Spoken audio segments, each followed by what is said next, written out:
이제부터는 핵심 키워드 통해서 상세 브리핑 이어보도록 하겠습니다. 가장 먼저 화장품 섹터 공부해 보도록 할게요.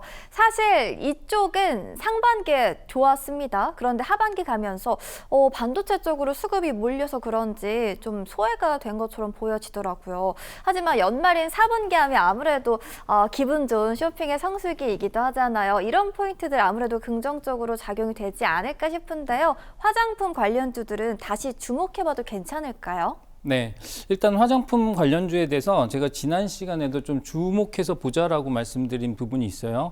일단 화장품 섹터에 관련된 부분을 공부할 겸 우리가 투자 포인트를 다시 한번 짚어보는 시간을 가지도록 하겠습니다. 아무래도 화장품에 관련해서 제가 조금 구조적인 변화를 강조한 부분이 있었는데 그 부분도 보시면서 설명을 드리도록 하겠습니다. 일단 첫 번째 투자 포인트는요.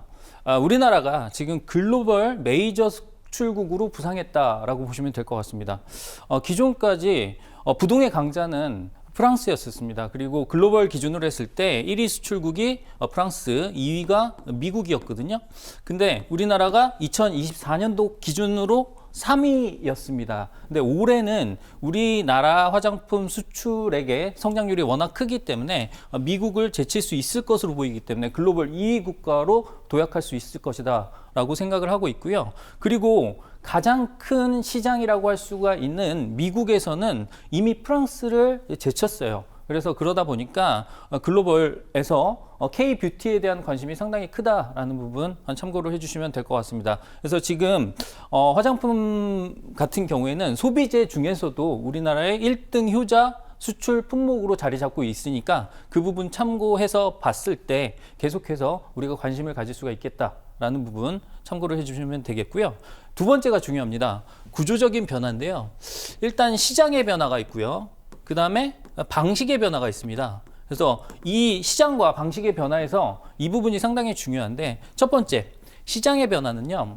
예전에 가장 큰 시장은 중국 시장이었어요. 그래서 뭐 한한령 해제라든가 중국 관광객 증가 뭐 이런 부분에서 가장 많은 영향을 받았던 섹터가 바로 화장품 섹터였는데 요새는 그런 얘기에는 미동도 하지 않습니다. 그냥 화장품은 지금 이제 엄연한 실적주가 됐고 그 실적마저도 성장하는 국면이 워낙 크다 보니까 성장주가 돼버렸어요. 그래서 그런 부분 참고를 해주시면 될 것 같고요. 그래서 예전에는 중국이었지만 중국은 지금 자체 화장품 내수가 너무 잘 돼 있습니다. 그리고 중국 같은 경우에는 화장품 기술력이 지금 너무 좋아졌어요. 그래서 일단 지난번에도 제가 이화영 MC에게 질문을 드렸을 때 SNS에서 중국 화장품에 대한 관심에 대한 질문을 했었잖아요. 그래서 그런 부분 참고를 한다라고 한다면 일단은 지금 G세대라고 하죠. MZ세대를 넘어선 세대에서 중국 색조 화장품에 대한 관심이 상당히 크게 일고 있는 시점입니다. SNS에서 되게 인기를 많이 끌고 있다고 하고 해외 직구도 상당히 많이 진행이 되고 있다고 하죠. 특히나 우리나라에서는 표현을 할 수 없는 그러한 색감이라든가 아니면은 정말 아기자기한 그러한 용기 이런 부분에서 장점을 내세워서 지금 큰 인기를 얻고 있다는 걸 아실 수가 있을 거고요. 그래서 중국 화장품 시장보다는 지금은 미국이라든가 유럽 그리고 중동 거기에서 중남미까지 퍼지는 그러한 시장의 확대를 보실 수가 있다라고 말씀을 드릴 수가 있겠습니다. 그래서 이 시장의 변화는 그렇게 보시면 되겠고요.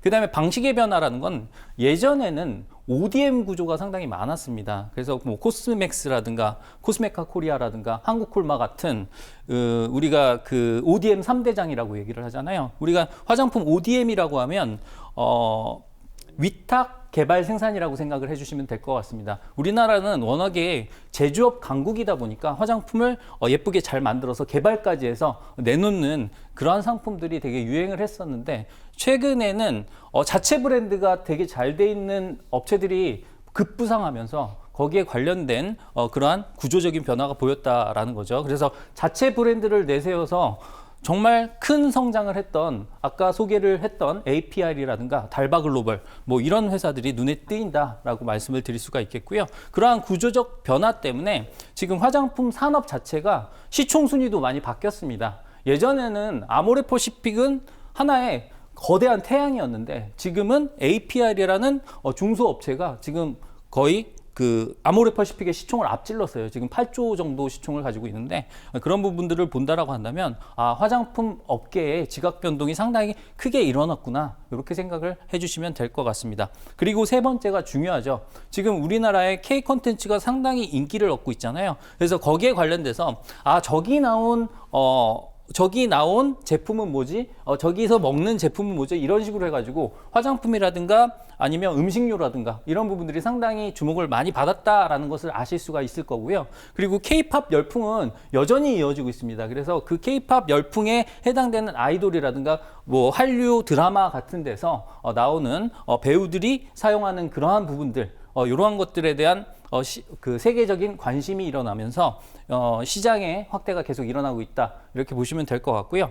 사실 중남미 쪽으로 아까 말씀을 드렸는데 중남미 시장은 K 콘텐츠에 대한 선호도가 상당히 높습니다. 그래서 시장 침투가 되게 빠르게 일어나고 있거든요. 그래서 멕시코라든가 브라질 같은 데서 지금 한국 화장품에 대한 열풍이 일고 있다라는 소식을 가끔 들어보셨을 거예요. 그래서 그러한 부분 참고를 해주시면 되겠고요. 이러한 K 콘텐츠에 대한 열풍이 바로 K 뷰티에 대한 소비로 직격적으로 일어나고 있다라는 부분을 감안한다라고 한다면 화장품 섹터에 대해서는 우리가 관심을 가지고 볼만하다라고 생각을 해주실 수가 있겠고요.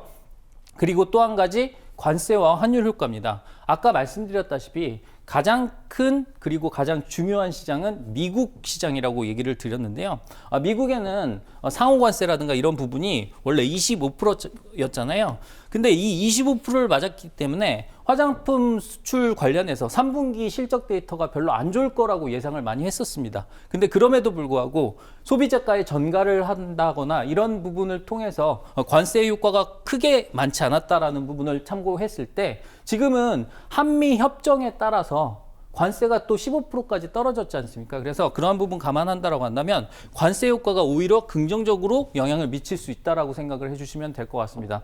그리고 워낙에 프랑스 제품에 대해서는 선호도가 높긴 하지만 그 가격적인 부담이 있다 보니까 우리나라 그 화장품이 관세를 받는다고 해도 그 가격적인 경쟁력이 훨씬 더 높기 때문에 그리고 유럽 쪽도 EU 쪽도 당연히 관세를 받을 거 아닙니까? 그래서 그런 부분 감안한다라고 한다면 관세 효과에 관련해서도 화장품에 대한 하반기에 대한 기대는 높다라고 생각을 해주시면 될 것 같고요. 환율 관련해서도 그렇습니다. 지금 달러원 환율이 1,460원대를 왔다 갔다 하고 있는데 이렇게 고환율일 때는요 수출주에는 실적에 좋습니다. 달러로 받기 때문이죠. 그래서 그러한 부분 감안한다라고 한다면 화장품 관련주에 대해서는 우리가 충분히 투자 포인트를 잡을 수가 있다. 라고 생각을 해주시면 되겠죠. 그래서 대표적인 차트 아까 보셨는데 APR 차트를 보시면요. 일단 실적 발표를 하고 나서 분명히 실적이 좋게 나왔음에도 불구하고 하락을 했습니다. 3분기 실적 발표를 하고 나서 하락을 했는데 기관과 외국인이 지금 또 저점에서 관심을 갖고 있는 만큼 그 향후에 상승 전환 가능한 모습을 보이고 있다라고 생각을 해주시면 될 것 같습니다.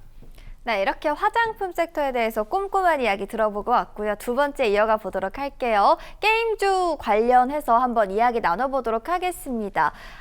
자막으로도 재밌게 나가고 있네요. 로딩 중이다. 다음 레벨 지어갈까? 지스타 2025 이벤트 이후에 게임주가 일부 반짝 상승하는 모습을 보였습니다. 그런데 게임주 올 한 해 계속해서 지지부진해서 더 고민이 되거든요. 시작을 위한 로딩 중이었다면 이제는 다음 레벨로 넘어갈 수 있을지 궁금해집니다. 어떻게 보실까요? 네, 일단은 게임주에 대해서는 우리가 생각해야 될 게 게임주는 2021년도에 정말 불을 뿜었던 섹터였습니다. 왜냐하면 일단은 언택트라고 해가지고 집에만 있는 그러한 코로나 시국 기억하실 겁니다. 그때는 게임주가 그만큼 관심을 많이 받았었는데요. 지금은 그때의 주가에 비하면 정말 많이 떨어져 있는 종목들이 상당히 많이 있습니다.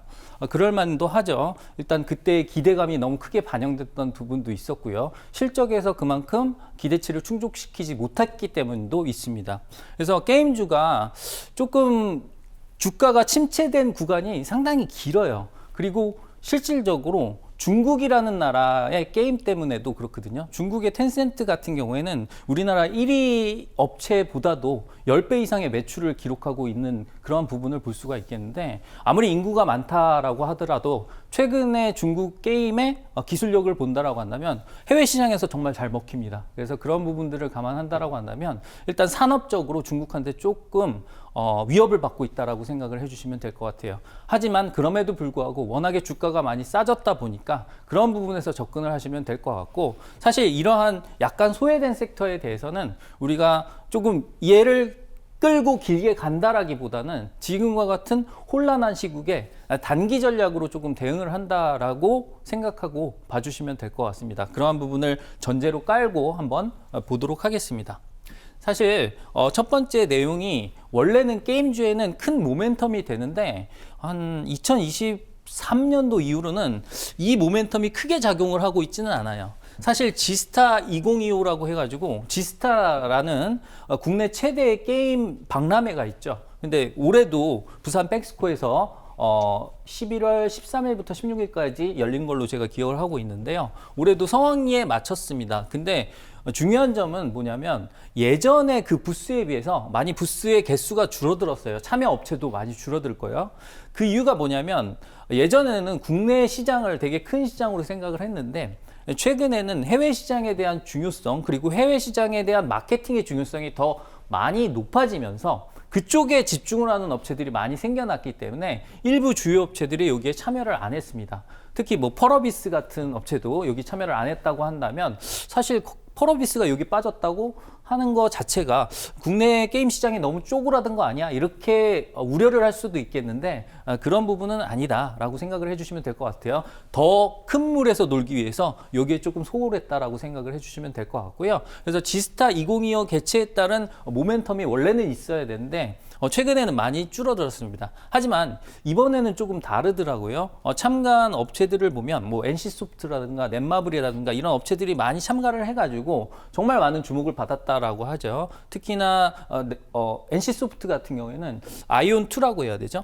지금 예전에 클래식 IP, 우리가 클래식 IP라고 하면 예전에 인기 있었던 게임의 특허를 활용한 그런 부분이라고 생각을 해주시면 될 것 같은데, 아이온 같은 경우에 정말 오래 기간 동안 PC방 1등을 했던 그런 게임인데 아이온2에 대해서 관심이 많았다라고 생각을 해주시면 될 것 같습니다. 그래서 그 직후에 주가의 흐름도 나쁘지가 않았고요. 그래서 게임주에 저가 매수가 들어온 시기가 바로 이 시기와 겹친다라고 생각을 해주시면 될 것 같습니다. 그래서 지금 아직 시작도 안 했기 때문에 이러한 부분에서 게임주를 한번 볼 수가 있지 않을까라는 생각을 하고 있습니다. 그리고 게임주 같은 경우에는 가장 큰 모멘텀은 기존의 게임 매출이 아니에요. 기존의 게임 매출이 아니고 신작에 대한 기대감이 가장 크거든요. 일단 기존의 캐시카우로서의 게임 매출 플러스 신작에 대한 기대감이 상당히 크게 작용을 하는데, 아까 최인정 캐스터가 소개를 해줬던 펄어비스 같은 경우에도 주가가 계속 많이 빠졌던 이유 중에 하나가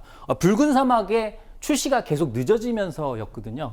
붉은 사막이라는 신작에 대해서 유저들이 되게 기대를 많이 하고 있었는데 그 출시 시기가 개발 문제 때문에 계속 늦춰졌단 말이에요. 그래서 주가가 많이 하락을 하다가 최근에 출시가 확정이 되면서 올라오기 시작한 거다 보니까 그런 부분들을 감안을 해주시면 되겠고요. 그래서 신작 기대감에 대해서 이번에 지스타 2025에서 꽤 많은 기업들이 신작을 발표를 많이 했습니다. 아까 말씀드렸던 NC소프트 같은 경우에 5개 게임에 대해서 시연이라든가 이러한 출시 계획을 발표를 했고요. 넷마블 같은 경우에도 한 2개 정도 발표를 했다라고 하죠. 그래서 그러한 부분을 감안을 해주셨으면 되겠고요. 그 다음에 세 번째는 한알령 해제의 기대감이라고 했는데, 사실 이 부분은 주가 상승의 모멘텀이라기보다는 저가를 잡아주는 역할을 한다라고 생각을 해주시면 될 것 같아요. 이게 뭐냐면 중국에서 우리가 게임을 출시를 하려고 하면 파노라고 있습니다. 파노. 사람 이름 아니에요. 뭐 김파노 아니에요. 파노를 발급을 받아야 됩니다. 일종의 면허증이라고 생각을 해주시면 될 것 같은데, 이 파노를 발급받는 과정에 있어서도 정부의 개입이 분명히 있다 보니까 파노 발급 개시라는 단어가 나오면 원래 게임주가 움직인다라고 생각을 해주시면 될 것 같습니다. 근데 최근에 한알령 해제에 대한 움직임이 충분히 나오고 있는 상황이죠. 그래서 그러한 부분을 기대를 하면 되겠다라고 보시면 되겠고요. 네 번째가 정말 중요합니다. 최근에 중일 관계가 악화됐습니다. 근데 이 중일 관계 악화에 대한 부분이 표시되는 부분이 상당히 다양하게 나타나고 있어요. 외교적인 부분도 있지만 이제는 민관과 관광에서도 나타나고 있습니다. 일본에서는 중국인들의 여행을 거의 금지하다시피 하고 있고요. 중국에서도 어떤 일이 일어나고 있냐면 일단은 이 부분에서 제가 이화영 MC에게 질문을 한번 드리도록 하겠습니다. 네. 중국에서 최근에요. 일본의 어떤 애니메이션을 상영 금지 처분을 했다라고 합니다. 그 작품의 제목을 혹시 아시나요? 일본에서 유명한 애니메이션이에요? 네, 일본에서 유명한 애니메이션이에요. 짱구는 못 말려. 짱구는 못 말려. 네, 정확하게 맞습니다. 네, 도라에몽이 아니고 짱구는 못 말려 극장판인데 아무래도 일본 애니메이션 중에 가장 많이 극장판을 출시를 한 작품이기도 하죠. 짱구는 못 말려를 이제 중국에서 볼 수 없다라는 슬픈 소식이 들렸죠. 그래서 중국인들이 정말 시리에 빠졌다 그런 내용을 봤는데요. 사실 중행일 관계 악화가 그런 쪽으로 이어지고 있다라는 걸 생각을 해보시면 애니메이션이라는 컨텐츠를 비롯해서 게임 산업까지 확장될 수가 있잖아요. 그런 부분을 생각하시면 될 것 같습니다. 일본 같은 경우에도 뭐 일단은 그 게임 산업이 상당히 발전돼 있습니다. 그래서 그러한 부분들을 본다라고 한다면 오히려 그 대체제로서 한국 작품에 대한 그러한 기대가 있을 수 있다라고 생각을 해주시면 될 것 같아서요. 이러한 모든 부분들이 지금 게임주가 어느 정도 주가가 많이 빠진 상태에서 단기 모멘텀이 되지 않을까. 근데 분명히 말씀드립니다만 게임 산업에 대해서는 엄청 오를 것이다라고 생각은 하지 않습니다. 왜냐하면 중국이라는 부분이 너무 크기 때문에. 하지만 이런 부분 감안해서 보신다라고 한다면 어느 정도 투자 포인트를 잡으실 수가 있다라고 생각을 하고 있습니다. 차트 보면서 다시 설명을 드리도록 할게요. 일단 펄어비스 같은 경우에도 이런 모습을 보이다가 이거는 제가 항상 활주로 차트에서 말씀을 드리지만 도망가라 신호입니다. 이 도망가라 신호에도 불구하고 연료를 다시 채우고 나서 올라오고 있는 이런 모습을 보이고 있다. 라는 건 저것도 신작 출시에 대한 실망감이었고 이거는 신작 출시에 대한 기대감이다라고 생각을 해주시면 될 것 같습니다. 같은 재료를 가지고도 상반된 그러한 반응을 보일 수 있는 게 바로 차트다 보니까 그러한 부분 참고를 해주시면 될 것 같고요. 지금 충분히 관심을 가질 만한 단계에 있고요. 그렇다고 해서 이 종목을 매수해야 된다가 아니라 이 종목의 움직임을 한번 공부해 보면서 향후에 투자 전략을 짜는 게 좋지 않을까라고 생각을 하고 있습니다. 근데 여기 단기 차트라고 했던 이유가 있습니다. 최근에 보면 펄어비스 그래도 많이 올라왔네라고 생각을 하시겠지만 아까 말씀드렸잖아요. 2021년도 기준으로 한번 봐볼까요? 여기에서 여기까지 빠졌습니다.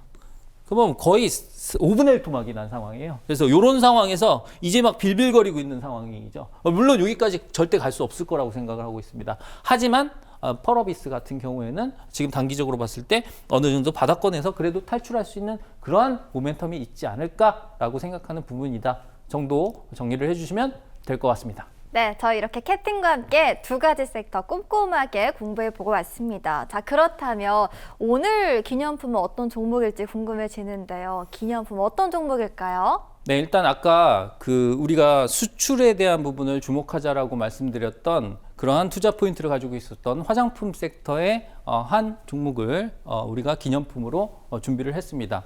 관련된 내용에 대해서 자세한 안내는 이화영 MC가 이어서 해주도록 하겠습니다. 네, 제가 본격적으로 안내해 드리도록 하겠습니다. 최근 시장에서 주목받는 핫한 키워드 공부해보고 왔고요. 자, 이야기를 여기까지 들어보니까요. 이럴 땐 관련한 종목을 한번 하나쯤 담아보고 싶다라는 생각 분명히 드실 텐데요. 그럼 이 모멘텀을 그대로 받아갈 수 있는 종목은 어떤 종목일지요? 오늘 특별히 우리 서선민 캡틴이 준비를 했습니다. 늘 어려운 내용도 이렇게 쉽게 풀어주죠. 자신만의 활주로 기법으로 뽑은 핵심 종목의 기념품을 챙겨왔다. 다고 하는데요. 화면 아래쪽 QR코드 보이시죠? 휴대전화 카메라를 켜서 스캔하시면 바로 링크가 뜹니다. 클릭 한 번만 하시면 바로 참여하실 수가 있으니까요. 참여하셔서 기념품 같은 핵심 종목 즐겁게 활용해 보시면 좋을 것 같고요. 그러면 QR코드로 입장 가능한 소통방 참여하시면 뭘 얻어갈 수 있냐 궁금하시죠? 먼저 기념품 같이 정말 기분 좋은 또 핵심 종목을 저희가 챙겨 드릴 거고요. 수익 비행에 필요한 비법 전략 아낌없이 나눠드리니까요. 오늘의 수익 비행도 기분 좋게 즐겨보시면 좋겠네요. 자, 저희는 오늘 서선민 캡틴이 전해드린 교육 핵심 포인트 잠깐 정리하고 잠시 후에 돌아옵니다.